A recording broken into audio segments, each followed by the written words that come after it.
연천군에서 생명농업으로 농사를 지으시면서 지속가능한 친환경 농업을 위해 노력하고 계신 임진여울 영농조합의 박용석 선생님 모셨습니다. 선생님 안녕하세요. 네, 안녕하세요. 1번 자원순환농업, 2번 녹색성장농업 둘 중에 어느 거냐 하는데 어제 정답을 얘기하고 싶어서 막 근질근질해지는 거예요.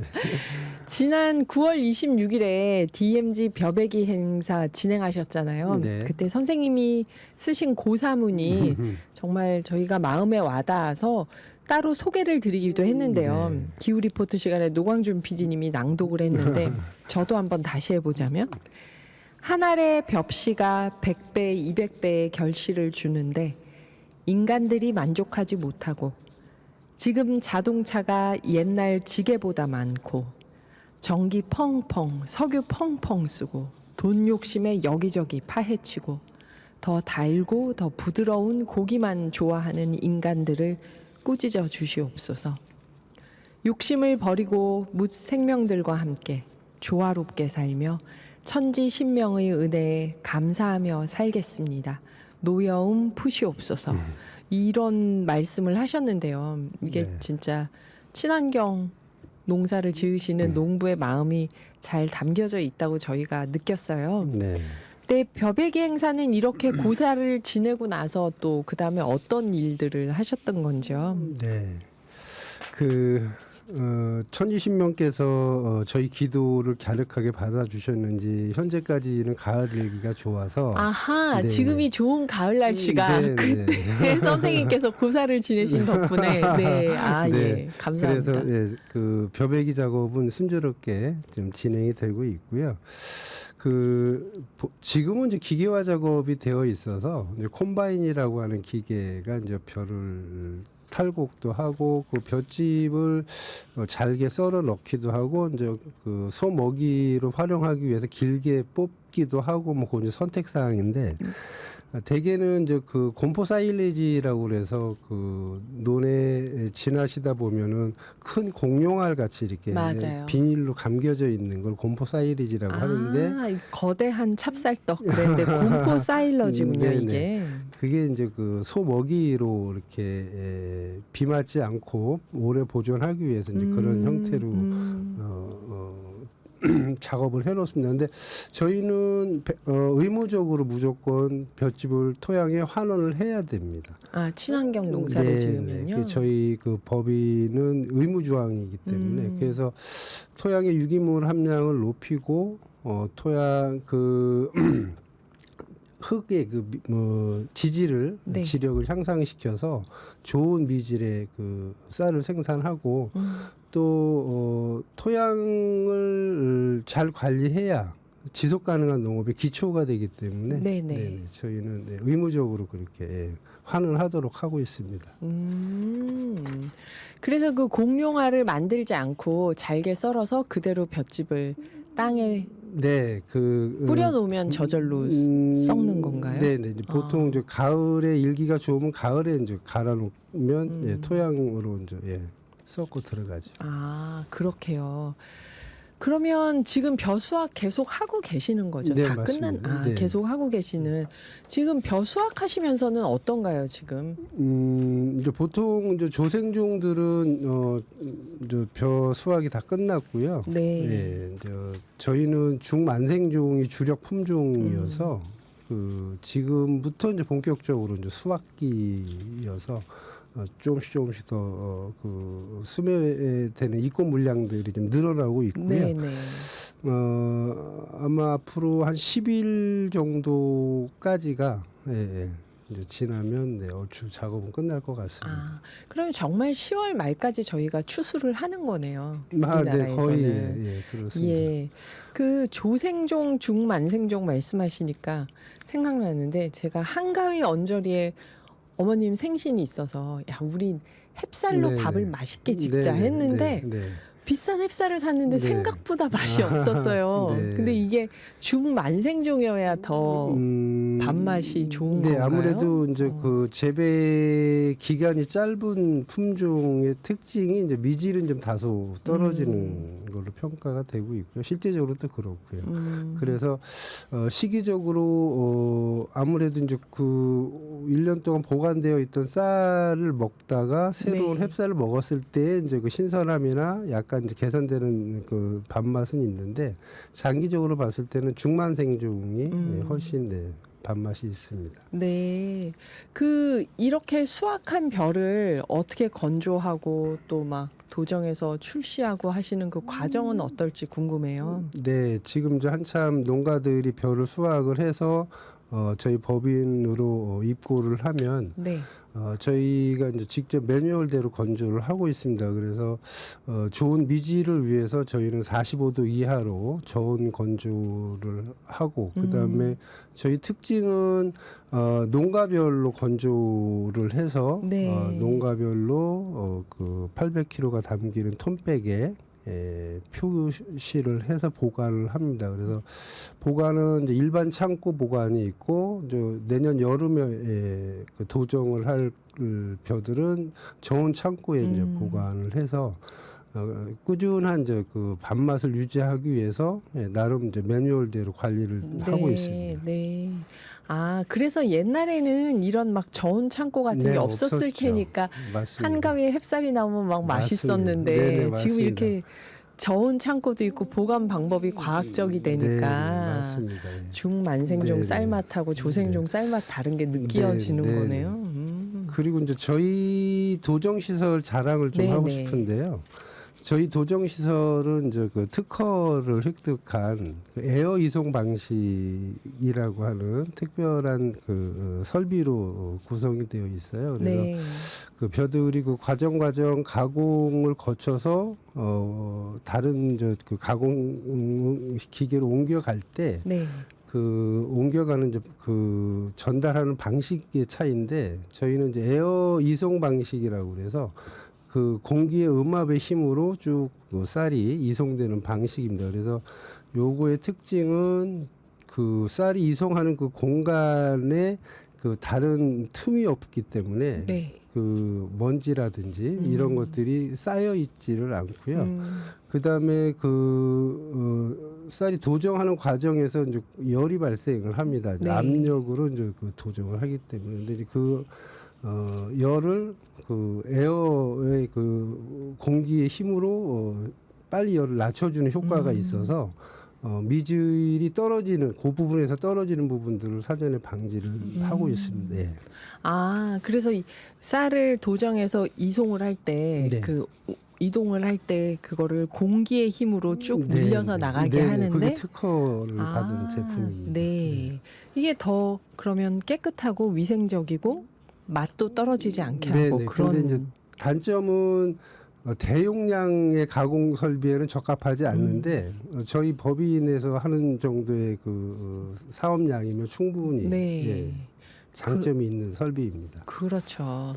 그 정말 DMZ 미술관 쌀 밥맛이 궁금한데요. 이게 그 이렇게 정성 들여서 농사를 짓고 사실 추수하고 도정하는 과정도 이게 다 정성이구나 하는 네. 생각이 드는데 올해 벼농사는 이제 풍년이라고 다들 예상했잖아요. 네네.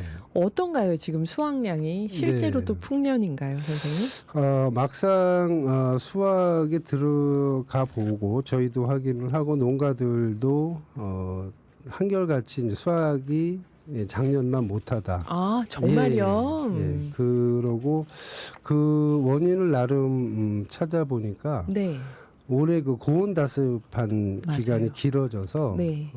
제대로 그 알곡이 맺히질 못한 거죠. 아. 예, 그래서 쭉정이가 꽤 많은 아, 보기는 꽤 그렇죠. 많이 달려 풍년 보이는데 같았는데. 막상 탈곡을 하면 쭉정이가 많은. 네, 그래서 한 10% 정도는 감수가 되는 것 같다고 말씀을 좀 하시더라고요. 그래서 아, 그 최근에 이제 쌀값도 하락이 되고 있고 네네. 또 생산량도 감소가 되면 농가들이 이제 상당히 좀 힘들어질 거라고 생각해서 제가 지금 통계청의 자료를 좀 한번 검색을 네. 해봤는데 어떤가요, 통계가?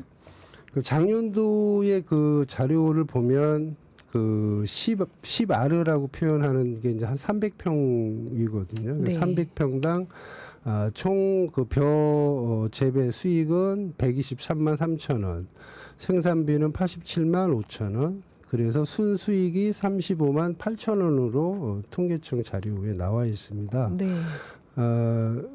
그래서 이제 순수익률이 29%인데 네. 생산량이 10%가 줄면 네. 실질적인 소득은 29%가 줄어드는 겁니다. 아. 네, 그래서 우리가 느낌은 10%는 뭐 크게 느껴지진 않는데 네. 실질적인 소득으로 순수익에서 보면. 줄어드는 거기 때문에 네. 29%가 줄어드는 거고요.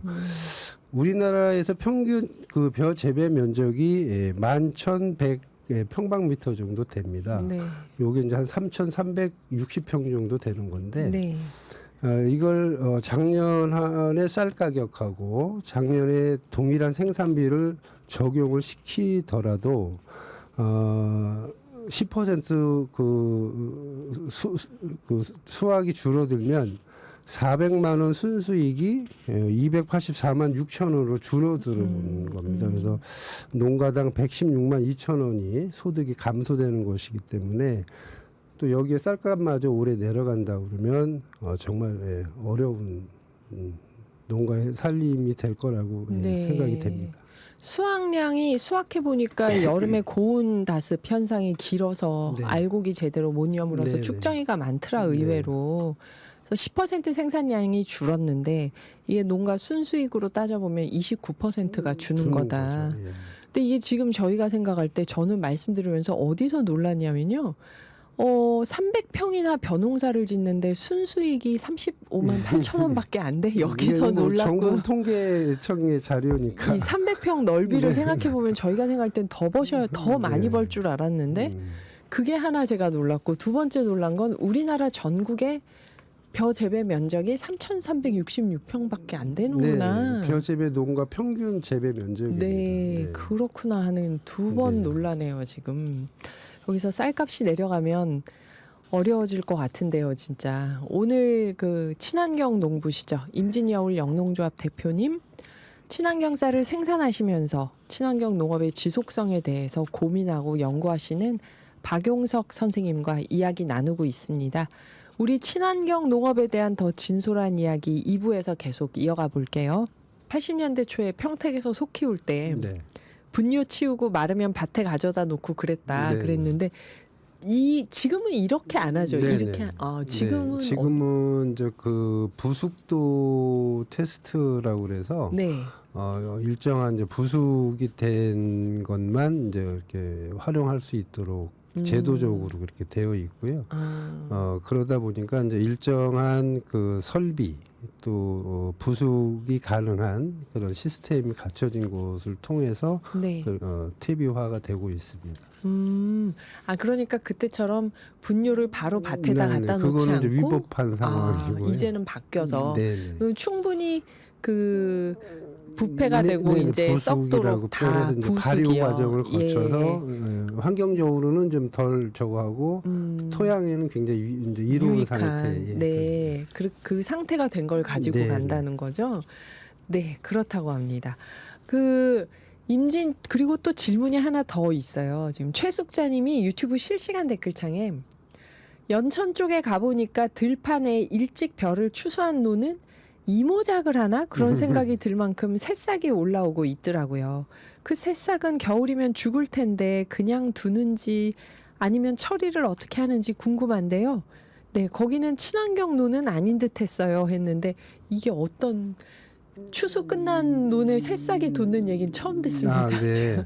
그 이제 일찍 팬 논 같은 경우는 이제 온도라든지 기후적으로 그 새싹이 돋아서 어느 정도까지는 이제 자라납니다. 그런데 네, 그게 다시 수확까지 갈 수 있는 기한적으로는 한계가 있기 때문에 겨울이 되면 다시 저절로. 고사가 됩니다. 네. 그러면 이게 뭐 조생종을 심은 논일수록 저게 많이 그래도 좀 생기겠네요. 많이 커지죠. 새싹들이 일찍 자라기 시작하니까 많이 큽니다. 와, 이거를 왜 저는 오늘 처음 알았을까요? 처음 들어보는데요. 네. 그 임진여울 영농조합도 지금 자원순환 농업 네. 하시잖아요. 네. 축산 농가와 함께 친환경 비료를 만들고 있다. 지난번 나오셨을 때 네. 얘기를 해주셨는데 어려움이 여러 가지가 있다고 하셨는데 어떻게 잘 진행되고 있는지 궁금합니다. 네, 일단 그 정부가 펴는 그 정책적인 규모가 좀 큽니다. 일정 규모 이상이 되어야 이제 그런 사업 대상자가 될 수 있어서 네.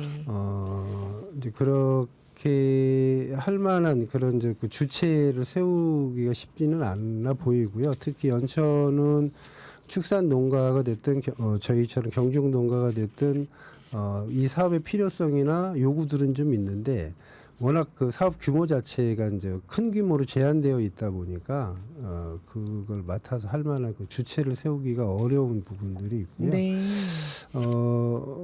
뭐 농협이나 축협 정도 되는 조직과 자금을 갖고 있는 데라면 모르겠는데 이제 농민이나 축산 농가들이 서로 이렇게 하기는 이제 규모가 좀 큰 사이즈로 제한되어 있는 게 좀 아쉽고요. 특히 저희 친환경 같은 경우는 일정한 비율은 이제 유기비료를 사용을 해야 되는데 그게 이제 100% 수입에 의존하고 있는 현실에서 네. 네, 그 자원순환 농업에 대한 그 기대 또 어쨌든 필요성이 굉장히 크게 느껴지는데 이제 그 정책 지원 사업에서는 이제 규모화 때문에 제한되어 있어서 저희가 올해 스스로 일곱 농가를 함께 진행을 좀 해봤는데 역시 그 장비 또 사람 뭐 이런 부분들 또 그 부숙시키기 위한 또 그런 설비 시스템 뭐 이런 것들이 갖춰지지 않은 상태에서 진행하는 게 좀 어려움이 좀 많이 있습니다. 그래서 좀 들력별로 좀 규모에 맞게 그 들력에 맞는 또 그렇게 좀 사업 규모가 좀 탄력적으로 좀 적용이 되면 조금 더 활성화되지 않을까 하는 그런 기대가 있습니다. 네. 아, 이게 지금 정부에서 지원하는 거는 너무 큰 단위다. 네네. 그래서 이건 농협이나 축협 정도 규모가 아니면은 네. 그런 지원금 받기가 어렵다. 이 네네. 규정대로라면. 네네네. 그런데 이 선생님께서 직접 농업을 해보시니까 사실 이거는 그런 큰 규모가 아니라 마을에서 네네. 모여서 할 수 네네네. 있도록 하는 게 네네. 훨씬 더 효율적일 수 있잖아요. 네네네. 아, 네. 그러면 여기 그 유기질 비료를 지금 다들 수입하고 있는데 축산 발효 퇴비를 활용을 하면은 수입을 안 해도 되는 건가요?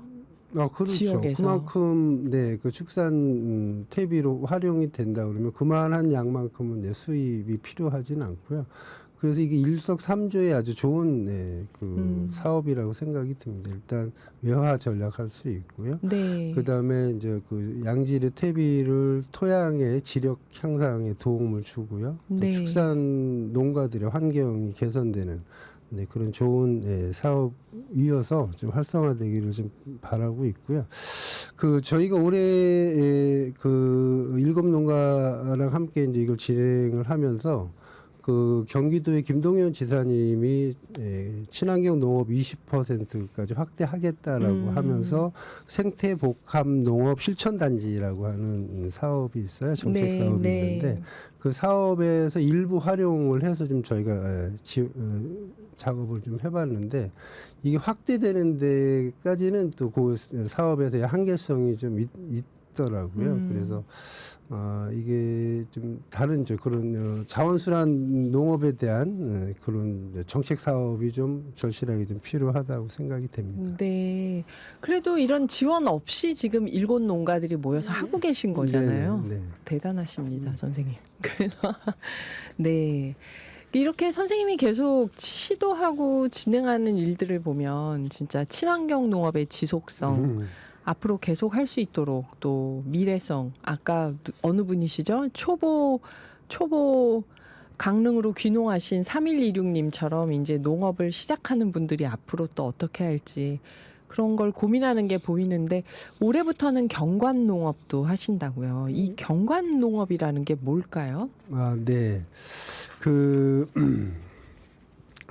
농사는 특히 저희는 이제 벼 농사가 중심인데 이제 그 휴지기가 있습니다. 그래서 네. 가을 거지가 이제 끝나면 그 그 봄까지 이제 그 새로 벼를 심기까지 이제 휴지기가 있는데 그 휴지기 동안 땅 심도 키우고 또 경관을 개선하는 향상시키는 이제 그런 작물들을 심는 그런 농업을 이제 경관농업이라고 하고요.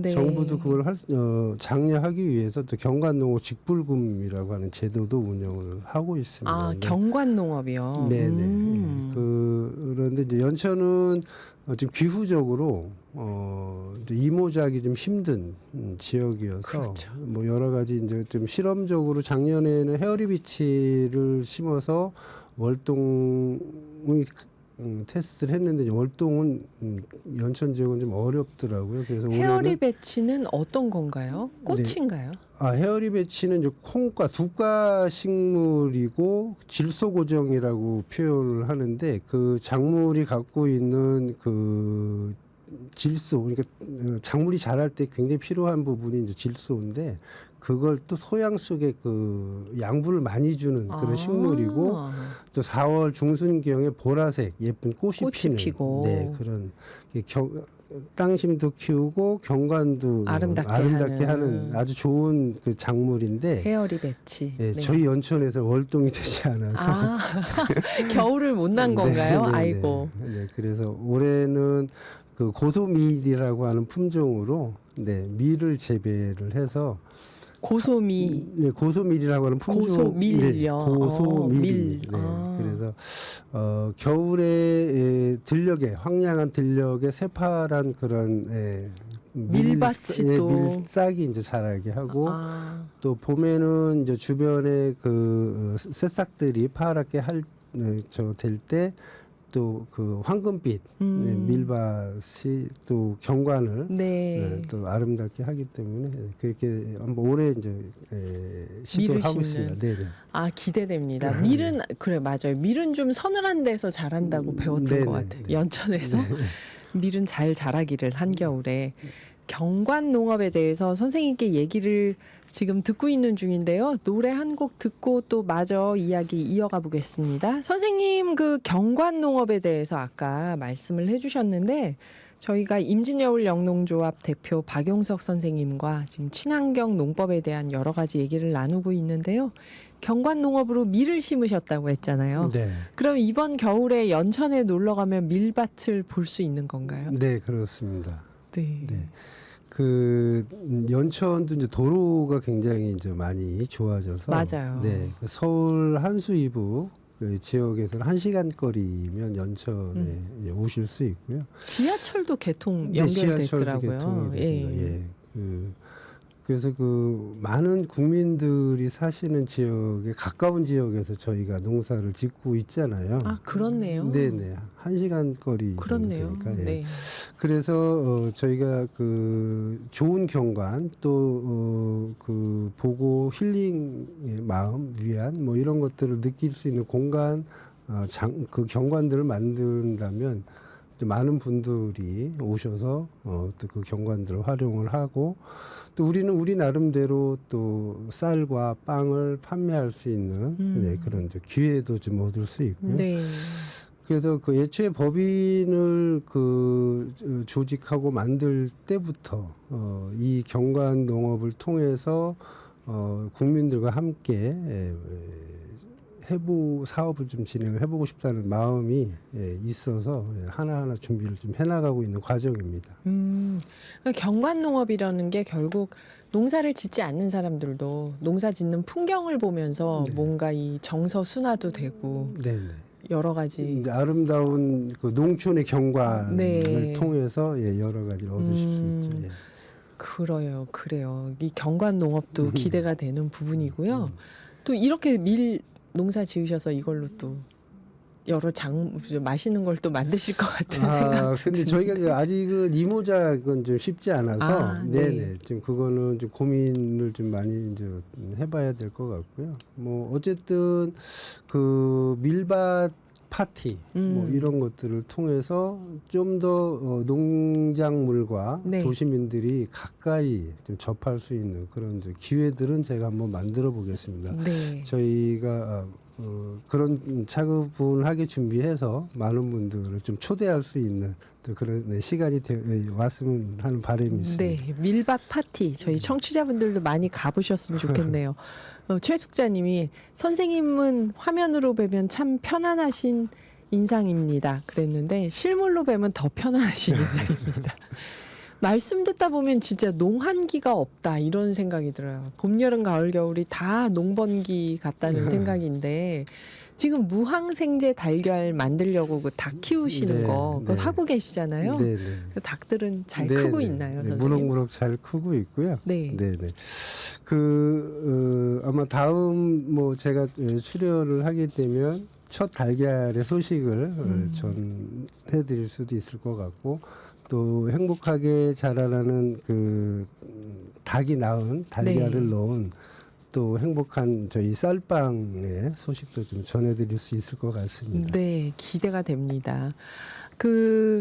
이런 쌀 활용도를 높이려고 지금 쌀빵을 만들고 계시는 건데 네. 이 쌀빵 사업도 좋은 소식이 있다고 들었어요. 네, 네. 저희 쌀빵을 그 진가를 알아주는 그런 분들이 좀 늘고 있어서 네, 요즘엔 굉장히 기분이 좋습니다. 친환경 유기농가와 계약 재배를 통하여 생산 과정을 철저하게 관리하며 화학 첨가물 재료인 식품만 판매하는 그러니까 화학 첨가물 하나도 제로인 없는, 네. 제로인 식품만 판매하는 오아시스 마켓에서 저희한테 쌀빵 발주를 해서 오늘 첫 납품을 하고 왔습니다. 네, 그래서 네. 공식적으로 저희가 이제 쇼핑몰에 첫 선을 보이는 그런 날입니다. 그래서 굉장히 뜻깊은 날입니다. 오늘이요. 네, 맞습니다. 예, 오늘 그 식량 날이기도 한데. 네. 네. 이 마켓이 워낙에 기준이 까다롭고 꼼꼼하게 살펴본다고 하더라고요. 먹거리 팔 때. 네, 네. 자신 있는 제품은 역시 쑥스테라인가요, 선생님? 쑥스테라는 이제 제가 그동안 틈틈이 네. 저희 빵을 만드시는 분한테 좀 기술 전수를 받아서 지금은 제가 쑥스테라는 전담하고 좀 생산을 좀 하고 있습니다. 네. 선생님께서 직접 만드시는 네, 네. 네, 기대가 됩니다. 카스테라에 쑥을 넣어서 쑥 가루죠. 네, 어린 맞습니다. 쑥 가루 네, 네. 넣어서 지금 쑥스테라로 만드시거든요. 네. 청취자분들께 여기 청개구리님이 겨울에 연천 밀구경 가야겠네요. 네. 그러셨는데 네, 환영합니다. 7520님도 저 오늘 연천 여행 다녀왔는데 참 좋았어요. 황금들판이 많이 보였습니다. 그러셨고요.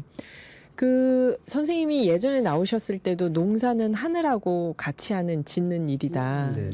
고사 지내실 때도 네, 네. 하늘의 고사를 먼저 지내시고 했는데 이 하늘과 동업이 요즘 아무래도 점점 어려워지고 있겠죠. 기후 변화 때문에 어떤가요? 아까도 말씀을 드렸지만 이제 소득이 한 10% 정도 줄어들 정도로 네. 환경에 영향을 좀 받고 있고요. 오늘이 식량의 날인데 이 기후 변화로 인해서 이제 식량을 재배하는 그런 농가의 어려움도 있지만 장기적으로는 또 그 먹거리가 안정적인 생산이 국가의 네. 안위에도 중요한 부분인데 그래서 저는 이제 벼 재배 농가로서 또 벼쌀을 판매하는 영농조합법인 대표로서 국가가 이런 환경 변화에 적응되는 품종 개발에 적극적으로 좀 해야 되지 않을까 이런 생각이 듭니다. 네. 고온 다습에 견딜 수 있는 품종, 또 가뭄에 또 강한 품종, 네네. 이렇게 좀 이건 개인 농가들이 할 수 있는 일은 아니고요. 국가가 좀 품종 개량에 좀 서둘러서 좀 나서 주시기를 부탁드리겠습니다. 네. 여러분 보이는 라디오로 연천 농사 짓는 풍경 여러 장 또 나갔을 텐데요. 선생님 이제 올해가 2달 반 남았잖아요. 네. 올해 안에 이건 꼭 내가 마무리 짓고 싶다. 네. 시도해보고 싶은 일이 있으시다면요. 네네. 아무래도 올해는 DMZ 쌀빵이 참 많은 고민과 시간 또 노력들이 좀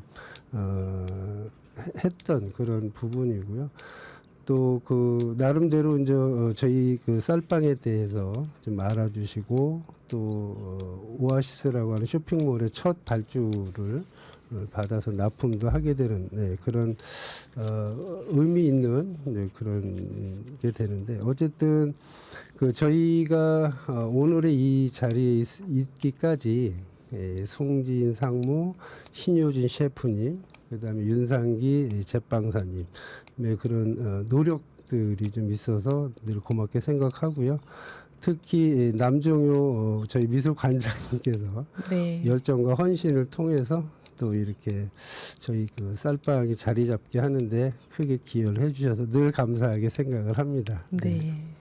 그래서 올해 선생님 그 송지인 상무님, 신효진 팀장님, 네. 윤상기 제빵사님, 네. 남정효 관장님 네. 네 분께 감사하다는 말씀 전해주셨는데요. 올해도 생명농업, 경관농업 네. 잘 진행되기를 저희가 기원합니다. 네. 감사드립니다, 선생님. 네, 감사합니다. 네, 다음 세대까지 생각해서 친환경 농업 활성화에 앞장서고 계시는 임진여울 영농조합의 박용석 선생님과 이야기 나눠봤습니다. 다음에 또 선생님께 현장 소식과 건강한 먹거리 이야기 들어볼게요.